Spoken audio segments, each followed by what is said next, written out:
Right, muri Zimbabwe tinouya zvekare tichikutsegerai pane kuita kwenyu.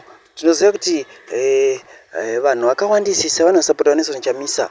Isusu hatiuye tichirwisa izvozvo, asi iwewe kana uchiona kuti iwewe Nelson Chamisa sahopo weching'ono namandaza nevamwe vese vari kusapotana vari pakuda kurova tackle vaNelson Chamisa, tinokurudzirai kuti imemi kuti munzwike kana muchida kuti muzivikanwe munofanira kutoteera ivo ndokuti muzikanwe. Makaita against ivo hapana kuzikanwa kwamuchaita, nekuti ma-attacks akawanda nema-citizens eZimbabwe muchange muchinetsana. Naizvozvo panapa pane uyo anonzi Boris Muguti ari kuuya achiti as of now Nelson Chamisa is the people's choice.